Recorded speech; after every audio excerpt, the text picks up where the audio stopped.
Look at how much difference a new lens makes. I feel like you can see my whole body now. We have finally made it to, I'm so used to saying Genesis. We have finally made it to the second book of the Bible, Exodus. For all of you who endured 50 chapters of Genesis and are wondering, hey, where does Moses come in? I'm almost completely positive it's this one. I think I talked in one video a long time ago about how much I like the movie Prince of Egypt. It's possible I confused Joseph with Moses. Prince of Egypt is 100% about Moses. And I guess with Joseph gone at the end of the last chapter, he's our new hero to come in, because where else is he going to come from? Certainly not from the hundreds of descendants of Jacob. Chapter 1 starts off with the title, The Israelites Oppressed. One thing about religious people is they love claiming oppression. I think in this case they actually do get enslaved, so it's a legitimate use of the word. I was raised under the belief that everywhere I went in life, people were going to be making fun of me for being a Christian. But it turns out America is pretty much expressly built for Christians. Not only was I never oppressed, I was pretty much encouraged and uplifted for my beliefs.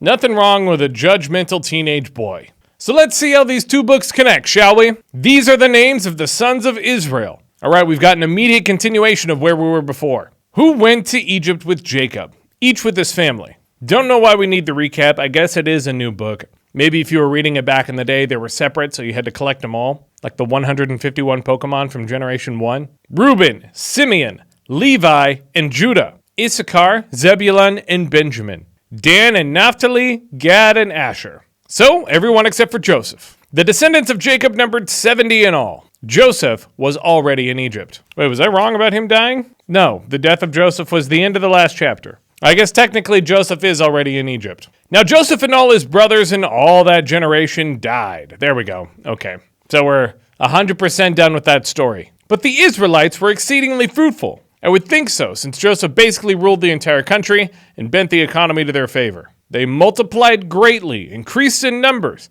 and became so numerous that the land was filled with them. Can't see anything going wrong here. So far, it's smooth sailing for the Hebrew people. Then a new king, to whom Joseph meant nothing, came to power in Egypt. It's awesome that the Bible points it out that way. A new king that Joseph didn't care about at all. Also, shouldn't it be Pharaoh, not king? Look, he said to his people, the Israelites have become far too numerous for us. Come, we must deal shrewdly. Wait, I didn't even read the rest of the sentence. I just saw shrewdly and I wanted to do that. We must deal shrewdly with them, or they will become even more numerous. And if war breaks out, we'll join our enemies, fight against us, and leave the country. If they've settled in the country, and they're benefiting from it more than anyone else, why would they do something like that? Actually, it doesn't matter. I think we've learned, or I don't know, maybe this is a realization different people come to at different times. Politicians will just say anything to justify invasion or extermination. These people are a threat. You and your families will be harmed if they're not gone. That's like Politics 101. Or maybe I shouldn't say politics, but like fear-mongering 101, which is a common political tactic. So they put slave masters over them to oppress them with forced labor. And they built Pithom and Ramses as store cities for Pharaoh. I don't know what that means. I know Ramses is one of the pharaohs. What's a store city? Wait, there's a reference. Oh, it's just leading to another verse in the Bible. But the more they were oppressed, the more they multiplied and spread.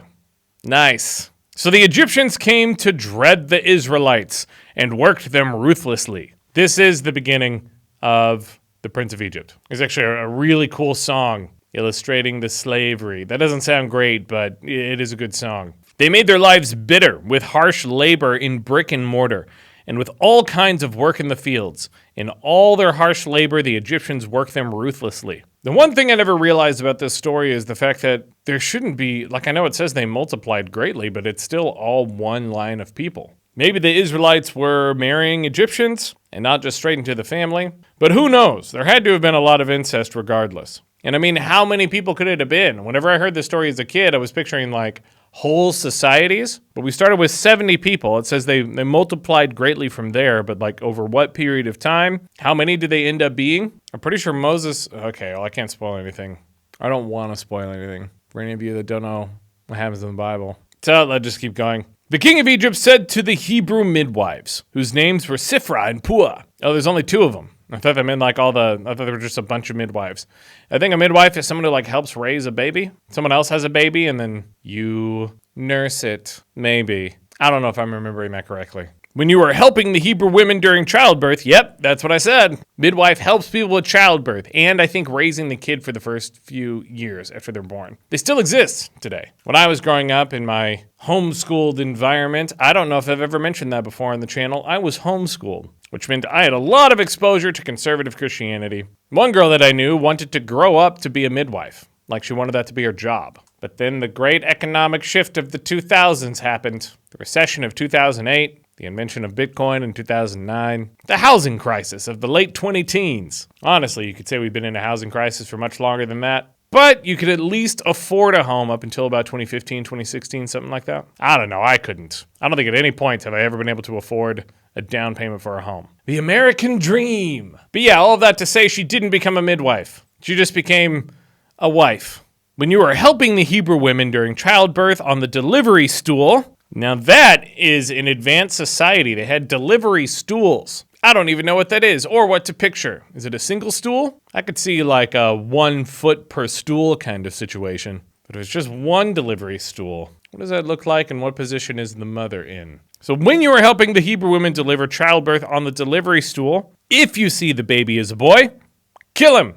That's what I remember. I think in the Prince of Egypt, it shows there's a painting on the wall and it shows them throwing babies into a river with alligators, which is typically how Christians would depict themselves getting oppressed. They fed our babies to alligators. Maybe they did in this case. It just seems like it'd be easier to finish things off immediately instead of, well, you know, maybe that's efficient. Maybe it's like, hey, if we're gonna commit murder, might as well keep the alligators fed. They have survived every major evolutionary period since the dinosaurs. It's expensive maintaining an alligator. But if it is a girl, let her live. So it's kind of like the opposite of China in the 80s. The midwives, however, feared God and did not do what the king of Egypt told them to do. They let the boys live. Good on you, midwives. There's only 2 among all the Hebrews, apparently. But this somehow becomes an entire people.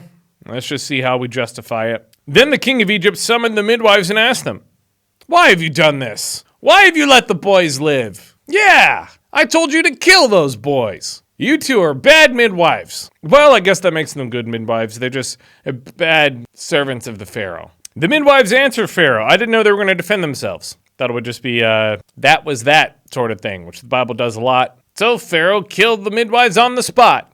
That's kind of what I thought was going to happen. But they do respond.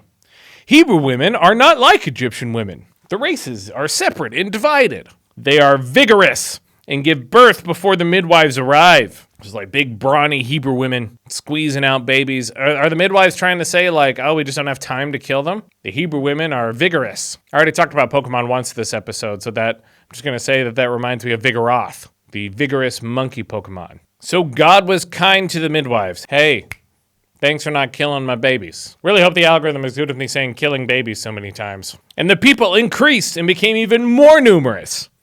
Yet, so far so good. Nothing bad has happened. I thought there was like lots of execution. Everyone's like, oh, the Egyptian Pharaoh didn't let anybody live. And that's where I thought Moses came from. Because he gets hidden in a basket and then floated down a river. And because the midwives feared God, he gave them families of their own. Hey, you don't have to be midway to a wife anymore. You can be full wives. Your days of midwifing are over. I declare you full wives. Then Pharaoh gave this order to all his people. Every Hebrew boy that is born to you, you must throw in the Nile. They are fed to the alligators. Oh, the painting was right. But let every girl live till the boys became alligator food.